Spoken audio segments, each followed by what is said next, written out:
শুক্রবার দুপুর ১টা নাগাদ ৫ সদস্যের ডাকাত দল হানা দিল কালিয়াচক থানার সুজাপুরের ইউনাইটেড ব্যাংক অব ইন্ডিয়ার শাখায়। জানা যায়, সশস্ত্র এই ডাকাত দল মুখে কালো কাপড় বেঁধে বন্দুক ও চাকু নিয়ে ব্যাংকে প্রবেশ করে। ব্যাংক কর্মী থেকে সাধারণ মানুষ সবার ফোন নিয়ে নেয় ডাকাতেরা এবং মাথায় বন্দুক ধরে ১৫ থেকে ২০ মিনিট ডাকাতি চালিয়ে প্রায় ২০ লক্ষ টাকা নিয়ে পালিয়ে যায় এই ৫ সদস্যের ডাকাত দল। দিনে দুপুরে এত বড় ডাকাতিতে ভয়ে জুবুথুবু সুজাপুরের সাধারণ মানুষ। ডাকাতদের খোঁজে নেমেছে বিশাল পুলিশ বাহিনী। এখানে আমরা সবাইকে, আমি প্রিন্টার ঠিক করতে এসেছিলাম আর ব্রাঞ্চ ম্যানেজার ছিলেন আর ক্যাশিয়ার। কোন ব্যাংক এটা UBI, United bank of India.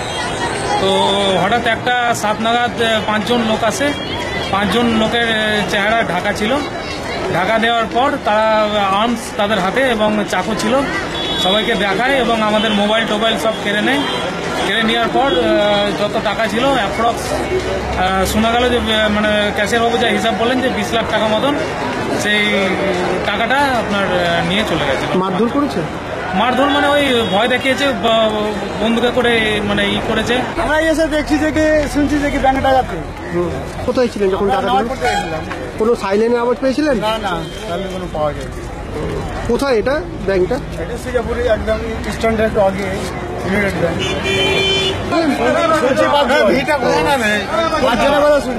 তারা কিসে গিয়েছিল? ওরা হেঁটে গেছে, বাইক নিয়ে। এখন আমরা তো ওরা দেখিনি, লোক কেউ বলছে বাইকে গেছে, কেউ বলছে হেঁটে গেছে।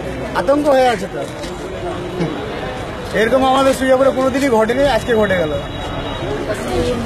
জমা পড়েনি আমাদের কাছে, কমপ্লেন দিলে বুঝতে পারবো। আপনি তো ইনভেস্টিগেশন করলেন স্যার, প্রাইমারি ইনভেস্টিগেশনে কি পেলেন স্যার? বুঝতে পারবো। কমপ্লেন আজকে দেয়নি স্যার। স্যার বলছি যে কতজনের দুষ্কৃতী দল ছিল স্যার? কতজনের এসেছিল দলটা স্যার? প্রাইমারি ইনভেস্টিগেশনে কি পেলেন স্যার? কমপ্লেনটা তো দেয়নি, কমপ্লেনটা দিলে